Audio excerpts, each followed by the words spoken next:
Excelente mañana, amigos y amigas. Hoy es martes 15 de abril de 2025. El país está asimilando los resultados de las elecciones del pasado domingo 13 de abril. Daniel Noboa obtuvo el apoyo mayoritario y ganó el balotaje. Su gobierno se extiende por 4 años más. ¿Pero qué viene tras este triunfo de Noboa? Conversamos sobre el tema en la entrevista del día con Santiago Cabrera, analista político y catedrático. Señor Cabrera, ¿cómo está? Buen día. Gracias por acompañarnos a través de Corape. Buen día, muchas gracias a ustedes por la invitación. Gracias por estar aquí. Y bueno, en primer lugar, como primera pregunta, le consulto qué factores usted considera fueron claves y que permitieron que Daniel Noboa lograra la reelección en un país marcado por la violencia y sobre todo por el descontento social. Yo creo que hay varios elementos. Me parece a mí que la campaña de Luisa González no logró salir de un elemento que resulta ser complicado para una población como la ecuatoriana que está frágil en términos económicos, que se encuentra debilitada en términos de sus sentidos relacionados con la seguridad que el Estado puede proporcionar. Y me parece que el lenguaje, la propuesta que la Revolución Ciudadana le propuso al país, estaba dotada de una cierta postura radicalista, que a la postre se ha visto que ya no sintoniza con una población que, me parece a mí, busca reformas, busca cambios, pero no quiere que esos cambios sean radicales. Y cuando la candidata González dejó que fueran otros coidearios, incluso el líder histórico de su movimiento, quien se pronunciara sobre temas como la dolarización, y no fue ella la que llevó la bandera de esta postura ante la población, entonces generó una especie de anticlímax, ¿no? Me parece que desde el momento en el que comienza a aparecer en los medios de comunicación, después de la entrevista que se le hizo a una asambleísta del movimiento, en relación a esto de la dolarización a la ecuatoriana, ya los apoyos a Luisa González empezaron a enfriarse. ¿Por qué razón? Porque resulta ser que el tema de la dolarización es un tema que sí golpea a la población, a la gente, al electorado, y a partir de ese momento me parece que Luisa González no pudo ripostar en su lenguaje y en su apuesta en relación a sostener el modelo de dolarización. Después vinieron otros personajes de su movimiento quienes también se pronunciaron sobre el tema. Apareció en un video el señor Correa con Patiño hablando del asunto. Entonces se notaba que lo que era evidente, es decir, la candidata no tenía el control, no tenía en sus manos la voz cantante sobre este tema tan complejo. Y el segundo elemento que me parece a mí que eh, empieza a generar esta especie como de corrida del electorado de Luisa González es el acuerdo que se suscribe en Tixán con la CONAIE y con los movimientos de izquierda. ¿Por qué razón? Porque me parece a mí que sobre todo a los votantes de las ciudades y de las ciudades del Callejón Interandino específicamente, la memoria del paro del 2019, un paro tan complejo, tan largo, tan extendido, con decretos de emergencia, con confinamientos, con una violencia eh, extrema en las calles de la ciudad de Quito, que tiene todavía cosas sin resolver, como el incendio de la Contraloría, resulta ser que es una memoria problemática, una memoria que está asociada, por desgracia, al movimiento indígena y a su liderazgo. Entonces, cuando Luisa decide pues, firmar este acuerdo, que me parece a mí que era necesario para consolidar la postura de izquierda, lo hace muy temprano en el timing de la campaña. Tal vez si lo hubiera hecho más tarde, hubiera tenido otro efecto, pero como lo hizo faltando una semana, entonces permitió que se ventilara esta especie como de sensación de que la candidatura de Luisa González en realidad nos está llevando hacia el callejón del radicalismo que nadie quiere. Y el tercer factor, que me parece a mí que genera esta escapada de sus electores, es no haber tenido un lenguaje claro, una propuesta clara en relación al tema de la inseguridad. No haber dicho, no haberse colocado en la clave de recuperar la institucionalidad de las fuerzas policiales o del ejército, o de colocarlos o de alinearlos de una manera más lógica frente al incremento del crimen, o de buscar una propuesta que restablezca el tejido social. Luisa González decidió, sí. Sí, señor Cabrera, precisamente lo que usted acaba de mencionar en este análisis ha hablado de esta propuesta clara en seguridad. Consultarle aquí, Daniel Noboa, quien ha sido reelecto presidente del país, ¿tiene esta propuesta clara en seguridad y qué esperaría en este caso la ciudadanía en los próximos 4 años de gobierno en esto, en materia de seguridad? Creo que Daniel Noboa tampoco la tiene clara. Pero resulta que la fórmula que propone Luisa González, esta de las brigadas barriales de paz, resulta también ser problemática, resulta también ser ruidosa. Abre también las puertas a esta especie como de temor de que se vayan consolidando milicias urbanas, grupos callejeros que empiecen a hacer justicia por mano propia. Si es que se hubiera adoptado un lenguaje más institucional, vamos a recuperar la institucionalidad, vamos a apuntalar el esfuerzo de la Policía Nacional, vamos a incrementar la inteligencia para combatir el crimen organizado, vamos a restablecer el trabajo del análisis financiero anticrimen, antimafia. Tal vez esto hubiera tenido otra respuesta. Daniel Noboa tampoco la tiene clara. Me parece que la respuesta que el presidente ahora reelecto nos ha dado durante los primeros 17 meses de su gobierno es una respuesta totalmente reactiva. Es desplegar el ejército, que, como sabemos, no está orientado a la seguridad interna. Es desplegar a la policía. Es contratar a unos asesores que manejan ejércitos privados o grupos de seguridad privados, léase mercenarios, que han sido procesados incluso por la justicia penal internacional por crímenes de lesa humanidad, pero lo hace de manera efectista.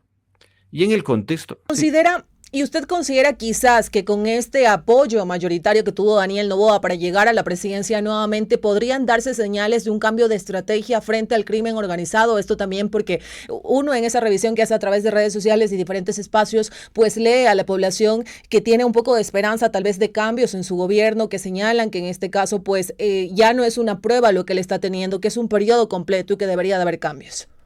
Creo que la población le está diciendo, mire señor, tome usted 4 años más para que haga aquello que parece que ha empezado a hacer, pero que lo haga de manera más sostenida, más integral. Yo me temo que en términos de seguridad el gobierno todavía no ha desarrollado una política clara. Como dije anteriormente, es una política reactiva, pero tal vez genera en la población la sensación, y esto tiene que ver muchísimo con un sentimiento muy, digamos así, arraigado en la cultura popular ecuatoriana, de que un hombre puede enfrentar al crimen organizado mejor que lo puede hacer una mujer. Y en ese sentido me parece que Noboa logró explotar la imagen de hombre fuerte, de hombre que puede poner en orden a los grupos criminales, de un hombre que puede resolver las cosas de manera muy ejecutiva sin tanto preámbulo, y entonces convoca a mercenarios, a grupos privados para decirles ustedes me van a ayudar, y coloca al ejército, lo alinea detrás de esta perspectiva. Hay que decir que no hemos escuchado de parte de los voceros de la policía o del ejército ningún comentario en relación a esto que puede ser leído desde varios lugares del análisis como una clara desconfianza frente al trabajo del ejército. Es decir, Noboa no confía en el ejército, no confía en la policía y por lo tanto tiene que valerse de la contratación de un empresario de seguridad y que tiene bajo su control un ejército privado. Pero parece ser que esto resulta ser, genera mayor sentimiento de confianza en el electorado que la propuesta que Luisa González desarrolló, que para mí fue una propuesta bastante improvisada, un poco traída de los cabellos, y que al final el apoyo muy tardío del señor Jan Topic, que tal vez querían hacerlo funcional como una especie de respuesta frente al aparecimiento de Eric Prince, finalmente no funcionó. Señor Cabrera, y también aquí consultarle en estos 4 años, quizás si usted me puede dar ese análisis de cómo considera que podría ser ese rol entre el Ejecutivo y el Legislativo. ¿Qué rol considera que jugará la nueva Asamblea Nacional en este periodo, en donde la bancada de gobierno es una de las más grandes de la Asamblea? Inclusive los asambleístas, que algunos ya están por salir, señalan que ADN está sumando más legisladores de otras bancadas. Eso es muy probable, es decir, que la corrida del electorado de la Revolución Ciudadana también genere un desbande dentro de la Asamblea y que tengamos de aquí a poco asambleístas que empiecen a cambiarse de camiseta. Eso es muy probable. Eh, Pienso yo que hay muchos legisladores jóvenes dentro de Revolución Ciudadana que después de la derrota van a pensarlo dos veces en el sentido de decir, sigo apoyando un proyecto que parece que ya va en declive o salvo mi propio capital político y me coloco de una otra forma dentro de la Asamblea. Lo que creo yo eh, que ambos movimientos deben evitar, bueno, no solamente eh, el novoísmo y la Revolución Ciudadana, sino también los otros legisladores de las otras fuerzas políticas, creo que se debe evitar la polarización. O sea, sería un pésimo mensaje para la sociedad ecuatoriana que esta asamblea empiece a desarrollar las mismas actitudes que ya hemos visto en otras asambleas, que lo que hacen es poner por delante la conflictividad política, la lucha partidaria, por sobre los intereses de la sociedad ecuatoriana.